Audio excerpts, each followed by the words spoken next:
I had been looking forward to this trip for months. After a long year of stress and sleepless nights, I needed this.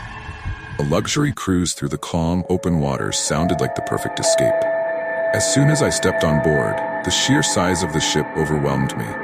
It was massive, gleaming decks, towering floors, and the endless expanse of ocean stretching in every direction. Everything smelled fresh and clean, like the promise of relaxation wrapped in sea breeze. Passengers bustled around me, excited chatter filling the air. Couldn't help but smile. Families with children, couples on romantic getaways, and groups of friends were all boarding with the same giddy anticipation. For the first time in a long while, I felt genuinely at ease. This was going to be my retreat from reality. Chance to clear my mind. My cabin was everything I had hoped for. Comfortable bed, a private balcony overlooking the ocean, and soft lighting that made the space feel cozy. I tossed my luggage onto the bed and took a deep breath, feeling a wave of calm wash over me as I stared out at the horizon. The water shimmered under the fading sunlight, turning golden. Evening approached. Something strange happened. The first night settled in. It was subtle at first, nothing more than an odd sensation I couldn't quite shake. I was on one of the upper decks, sipping a cocktail and watching the stars come out when I felt it. A prickle on the back of my neck, like someone was watching me. I glanced around, but there was no one there. Just other passengers scattered around, chatting and laughing, enjoying themselves like I was supposed to be. I shook it off, blaming my overactive imagination. Maybe I was just a little too tired from the day's excitement. Still, feeling lingered. As the evening went on, grew stronger, harder to ignore. The crew dimmed the lights for a nighttime party on the deck, but I couldn't get rid of the sensation. Something wasn't right. The laughter seemed hollow, smiles forced. Was it just me, or were others sensing it too? I wandered back to my cabin, hoping a good night's sleep would clear my head. As I made my way through the long, narrow halls, I noticed the lights flickering overhead. Just for a second, but enough to make me pause. I stopped in my tracks, staring up at the ceiling. The lights were steady again, as if nothing had happened. Shrugging it off, I continued walking. As I turned a corner, the hallway felt different. Air was colder, heavier.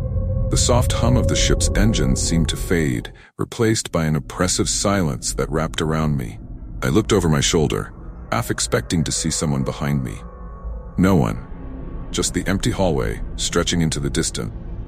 Maybe it was the isolation of being out in the middle of the ocean, miles away from land. Maybe it was the ship's size, the way it could make you feel small and alone even when surrounded by people. Whatever it was, the excitement I had felt earlier began to fade, replaced by an unsettling unease. Something wasn't right. Couldn't shake the feeling. Something was watching me. The next morning, I woke up to the gentle sway of the ship and the soft sound of waves lapping against the hull. For a brief moment, everything felt peaceful again, like the strange feelings from the night before had been nothing more than a trick of my mind. I shook it off, got dressed, and decided to head down to the breakfast buffet. The dining hall was buzzing with the usual energy, families chatting, crew members hustling about. I found a seat near a window and let my mind drift as I sipped my coffee, staring out at the endless blue. But then, I overheard a conversation that pulled me back. Two women at the table next to mine were whispering, their voices low but urgent. "I'm telling you, she's gone. No one's seen her since last night," one of them said. Her friend looked skeptical but concerned. "Maybe she's just sleeping in or she's feeling seasick. These ships are huge, people get lost all the time." The first woman shook her head, eyes wide. "No, I went by her cabin this morning. The door was wide open, and her stuff is still there. She wouldn't just leave without her things." I tried not to eavesdrop, but it was hard not to listen. A missing passenger? On a ship this size, it seemed unlikely. People got drunk, overslept, wandered off. These things happened all the time on cruises, right? But there was something in that woman's voice that set me on edge, kind of quiet panic that I couldn't ignore. As I finished my breakfast, I noticed a crew member standing at the edge of the dining hall, watching the room. His posture was stiff, his eyes scanning the tables as if he were looking for someone. When our eyes met, he quickly looked away, but the tension on his face was unmistakable. Something was definitely wrong. After breakfast, I wandered the ship, trying to enjoy the day. But the conversation I had overheard kept nagging at me. I found myself glancing at other passengers, wondering if anyone else felt that same eerie unease I did. There was a strange quietness about the ship now. The usual sounds of laughter and chatter seemed muted, as if something was slowly pressing down on all of us. Later that afternoon, I decided to visit the ship's information desk. I wasn't exactly sure why. Maybe I was just being paranoid, but I couldn't shake the feeling that something was off. When I arrived, I found a small group of passengers gathered, murmuring amongst themselves. One woman was speaking to a crew member, her voice shaking slightly. "I'm telling you, I saw her last night at the bar," she insisted. She was sitting by herself, but when I left, she was gone. Now no one's seen her? Crew member, a young man with a nervous smile, nodded, trying to reassure her.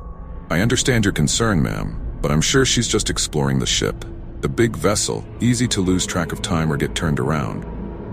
Woman wasn't convinced, and neither was I. As I watched, the young man's reassuring smile faded the moment he thought no one was looking. His eyes darted toward the back office, where I noticed two senior crew members speaking in hushed tones, glancing nervously at the passengers. Curiosity got the better of me, and as soon as the crowd dispersed, I hung back, tending to browse the pamphlets near the desk. That's when I heard it.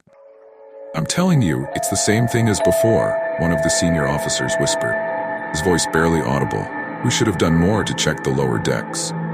The other man, a gruff-looking captain, shook his head. "It's just a coincidence. People don't vanish into thin air." "Then where is she?" First man snapped. "This can't keep happening." My heart began to race. I didn't know exactly what they were talking about, but it sent a cold shiver down my spine. How many people had disappeared before? That evening, the tension on board was palpable. I couldn't stop thinking about the missing woman, and it seemed like neither could anyone else. People were whispering, looking over their shoulders, and glancing suspiciously at the crew. The ship's usual lively atmosphere had turned dark and heavy. That night, as I returned to my cabin, I found myself walking faster than usual, avoiding the shadows that seemed to stretch longer than they should in the dim hallway light. Once inside, I locked the door behind me, something I hadn't done the night before. I told myself I was being irrational. There was no reason to panic.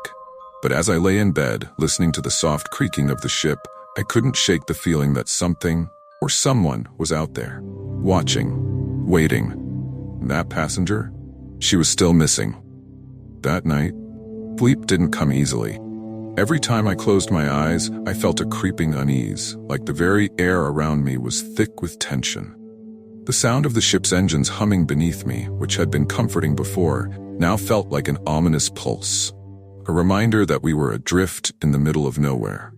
I tried to convince myself that the missing passenger had simply wandered off, that it was all just a misunderstanding. But deep down, I knew something was wrong. I don't know what time it was when I finally drifted off, but I awoke suddenly, my heart pounding. At first I thought it was just a bad dream, but as I lay there, frozen in the darkness, I realized it wasn't a nightmare that had woken me. It was a sound.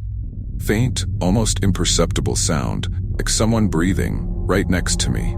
I held my breath, straining to listen. The sound was soft, steady, and close, too close. My eyes darted to the door. It was still locked, just as I had left it. My pulse quickened as I turned my head ever so slightly to the side, peering through the shadows that filled the room. And that's when I saw it. There was a figure standing at the foot of my bed.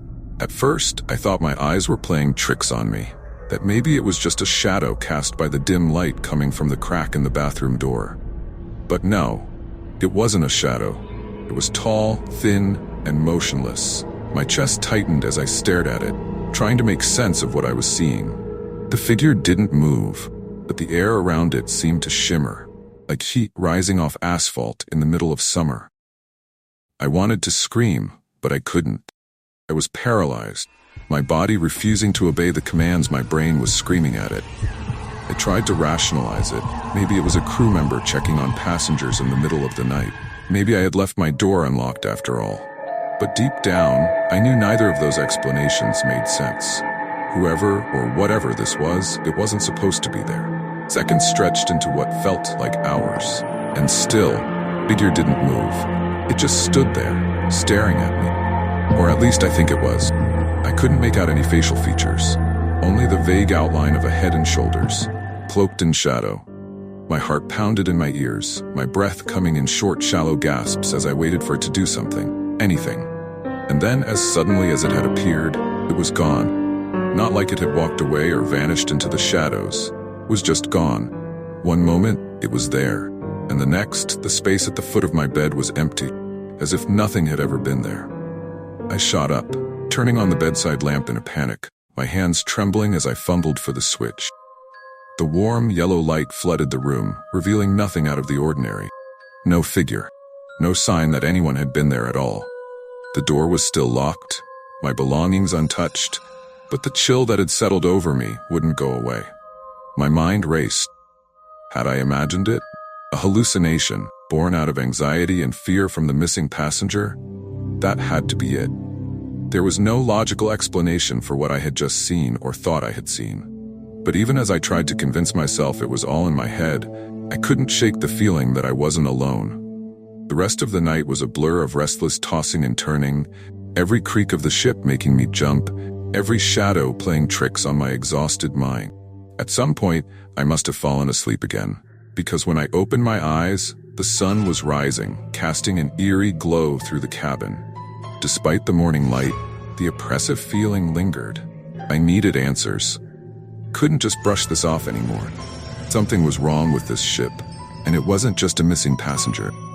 There was a presence here, something lurking in the corners, something that didn't belong. As I left my cabin, the hallways seemed quieter than usual, the once bustling energy of the cruise, now replaced by a subdued, uneasy silence. The other passengers I passed had the same look in their eyes, nervous, dumpy, as if they too had sensed that something wasn't right. I found myself wandering to the lower decks, a part of the ship most passengers didn't frequent. It was quieter down there, air heavier, lighting dimmer. The once gleaming walls were now dull, small, almost imperceptible scratches along them. I ran my fingers over one, feeling the rough, uneven surface beneath my fingertips. It was as if someone, or something, had been trying to claw their way out. The further I descended, the more suffocating the atmosphere became. It wasn't just the lack of people down here. It was something else, something dark. My footsteps echoed eerily in the empty corridors, the sound bouncing off the metal walls. Every instinct in me screamed to turn back, to go back to my cabin and pretend I hadn't felt that presence watching me last night. But I couldn't. I had to know. And then, just as I rounded a corner, I saw it again. Figure, standing at the end of the hallway. Only this time, it wasn't alone. There were others. Just standing there, waiting, motionless, as if they had been expecting me. My blood ran cold. I froze, my breath catching in my throat as I took a step back, my heart pounding in my chest. The figures didn't move, but I knew, deep down, I couldn't stay here any longer. I turned and ran, the walls seeming to close in around me as I bolted back up the stairs, not daring to look behind me. But even as I fled, I could feel them.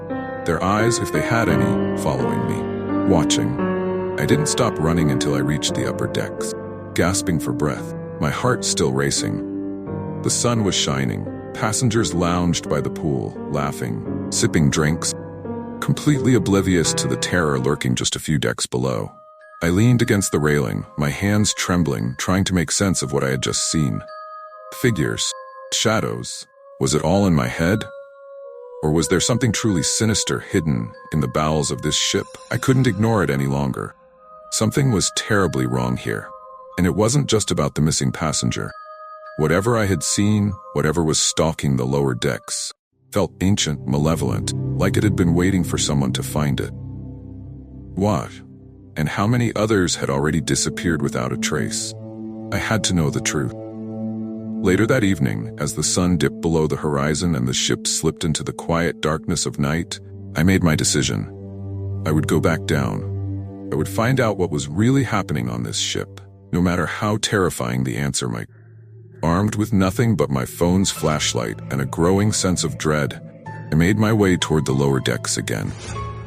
The ship seemed to hold its breath as I descended, the usual hum of activity above fading with every step I took. Corridors here were empty, the air thick with silence and something far more oppressive, something I could feel pressing against my skin. I reached the lowest level, part of the ship not listed on any of the passenger maps.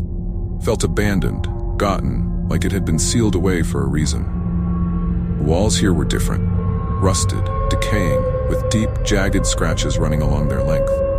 A heavy, damp smell lingered in the air, like rotting wood and stagnant water. With my flashlight barely cutting through the darkness, I pressed forward, every step echoing ominously in the deserted hallways. As I walked, I noticed something strange. The walls were lined with old, faded plaques, their engravings worn by time, still readable if I leaned in close. Each plaque had a date and a name. At first, I thought it was some sort of memorial, a tribute to past passengers or crew members. As I continued, the dates struck me as odd. They stretched back decades, far longer than I thought this ship had even been in service. And then I saw a name that made my blood run cold. It was the name of the missing passenger, one who had vanished just a few days ago. I stood there, staring at the plaque, my mind racing. How could her name already be etched here, as if it had been waiting for her? And if her name was here, how many others had been taken? Further I walked, the more names I recognized, passengers from previous cruises who had reportedly disappeared under mysterious circumstances. Some dates went back 50, maybe 60 years, but the plaques looked like they had been freshly placed, like the ship was keeping a record of everyone it had claimed. My heart hammered in my chest as I realized the truth. This ship was cursed, or haunted, or worse. It wasn't just a luxury cruise liner. It was something far darker, something that had been collecting souls for decades, luring people on board, only to trap them forever. I felt the walls closing in on me, the air growing colder as I pressed on, deeper into the ship's heart. Further I went, the worse it became. The lights above me flickered and dimmed, casting long, warped shadows along the hallway. I could hear whispers now, faint but unmistakable. They echoed off the walls, slipping in and out of my hearing like voices carried on the wind. I couldn't make out what they were saying, but the tone was unmistakable, pleading, desperate, trap. And then I reached it. At the end of the hallway stood a heavy, rusted door. It looked ancient, far older than the rest of the ship, with deep gouges in the metal as though someone, or something, had tried to claw its way out. Cold draft seeped from beneath the door, chilling me to the bone. This was it. Whatever was behind that door was the source of all of it. The disappearances, figures in the shadows, the ship's dark history. Every instinct screamed at me to turn back. I couldn't. I had come too far. With trembling hands, I grabbed the handle and pulled. The door groaned open, revealing a large, dimly lit room. My flashlight flickered, casting erratic beams across the space, but I could already tell something was horribly wrong. The room was lined with small makeshift shrines, candles, decaying flowers, photographs, and personal items. Each shrine had a name scrawled on a piece of paper or etched into the wall above it, and each name matched one of the plaques I had seen outside. They were all here, the lost passengers. My breath caught in my throat as I realized what I was looking at. These were memorials.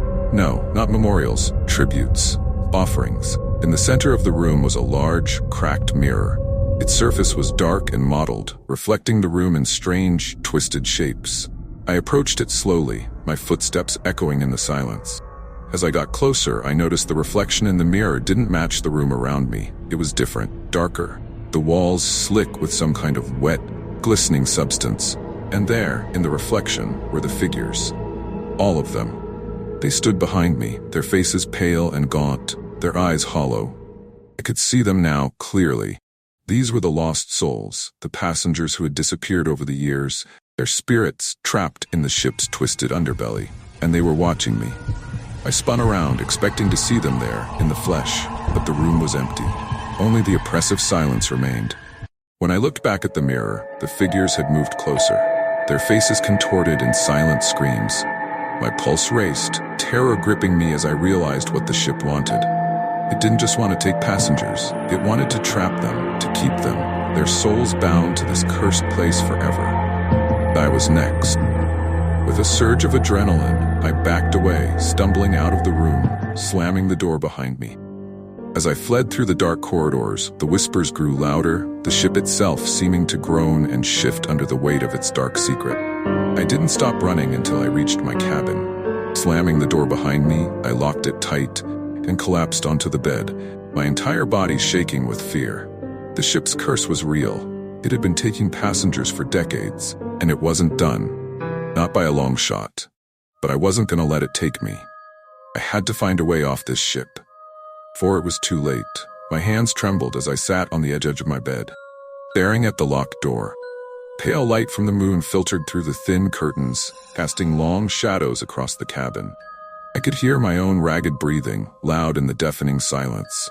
The ship groaned beneath me, its haunting presence lurking just beyond the walls. I knew what it wanted, and I knew I had little time left.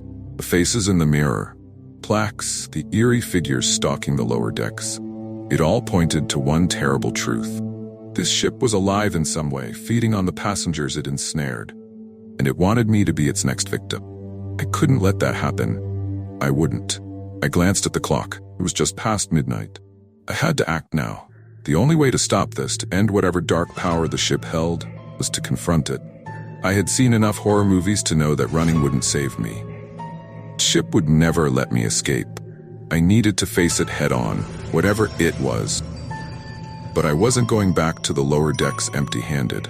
I rifled through my belongings, my mind racing for anything that could help. My phone's flashlight wasn't going to cut it. I grabbed the small pocket knife I had packed, more out of desperation than actual belief that it would help. Then I found my lighter. I didn't smoke, but I always carried one for emergencies. Tonight, I would consider this an emergency. With the knife in one hand and the lighter in the other, I took a deep breath, steeling myself for what I was about to do. My heart pounded in my chest as I unlocked the door and stepped out into the corridor. The hallway was deserted, eerily silent. The usual hum of the ship's engines seemed muted, as if the vessel itself was holding its breath, waiting for me.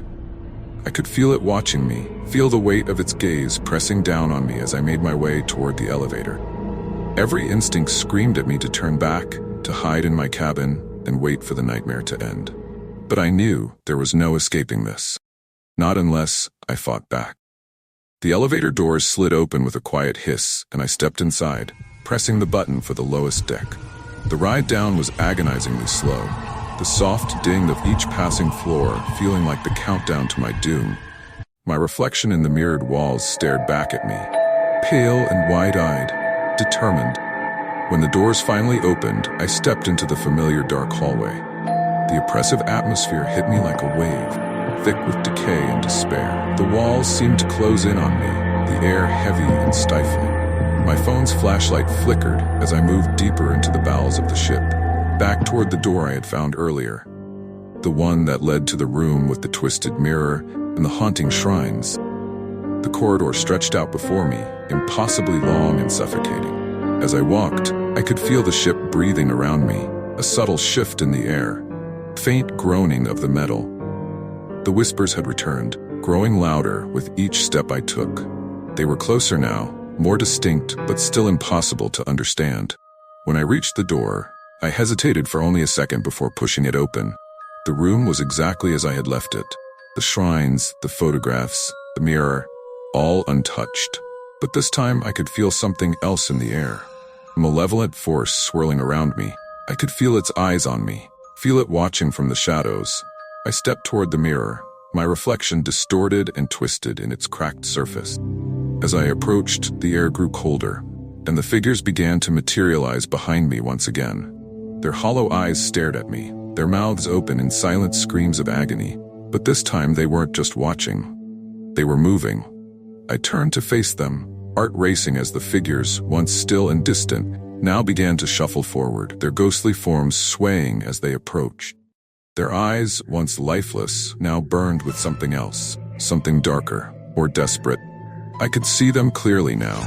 These were the lost passengers, the souls trapped aboard the cursed ship. Their bodies were gaunt, their faces twisted in pain, but it wasn't just fear in their eyes, it was hunger. I backed away, my hands shaking, gripping the knife tightly. But the knife felt useless in my hands. What good was it against the dead? Then the whispers became words, fragmented words. Join us. You cannot escape. It's too late. No, I shouted, stepping backward, but the figures kept advancing, their hands reaching out, grasping for me. I stumbled, cold, damp air closing in around me as they got closer. I felt my back hit the mirror. Glass was freezing, sending a shock through my spine. In a panic, I lifted the lighter and flicked it on. Small flames sputtered in the darkness, casting flickering shadows on the advancing figures. And then, something incredible happened. The flames seemed to hurt them. The figures recoiled from the light, their faces twisting in agony as they backed away from the flickering fire. I realized then, light. The ship thrived in the darkness, in the shadows. It needed the darkness to keep its hold on the souls it had taken. Desperation gave me courage. I stepped forward, thrusting the lighter out in front of me. The flames cast wild, erratic light across the room, and the figures screamed, their forms flickering and distorting as they backed away. I won't join you, I shouted, my voice shaking but strong. I'm leaving this ship. I'm not going to end up like you. As if in response, the ship groaned, a deep guttural sound that reverberated through the walls, through my bones. The mirror behind me cracked further, the spiderwebbed glass reflecting the horrific scene around me. I could feel the malevolent force growing stronger, angrier. It wasn't going to let me go without a fight. With the lighter in one hand, I turned back toward the door, ready to flee. But as I did, the door slammed shut with a deafening bang, trapping me inside. The ship wasn't going to let me leave. I had no choice. Turning back toward the mirror, I lifted the knife, my hands trembling as I aimed for the largest crack. The ship roared in protest, the deafening wail that echoed in my ears, but I didn't stop. With all the strength I had left, I brought the knife down, shattering the mirror into 1,000 pieces. The moment the glass broke, figures let out an ear-piercing scream, their forms flickering and fading. The room itself seemed to convulse, the walls warping and twisting as the malevolent presence screamed in fury. I stumbled backward, the lighter still flickering in my hand as the room around me began to collapse in on itself. And then, everything went silent. Figures were gone. The whispers had stopped. The oppressive weight in the air had lifted. I was free. I ran, faster than I had ever run before, through the twisted corridors and up the stairs, bursting onto the upper deck. The cold night air hit my face, and for the first time in what felt like an eternity, I breathed freely. I had done it. I had broken the curse. But as I stood there, staring out at the dark ocean, a nagging thought crept into my mind. Had I really escaped? Or was the ship just waiting for its next victim?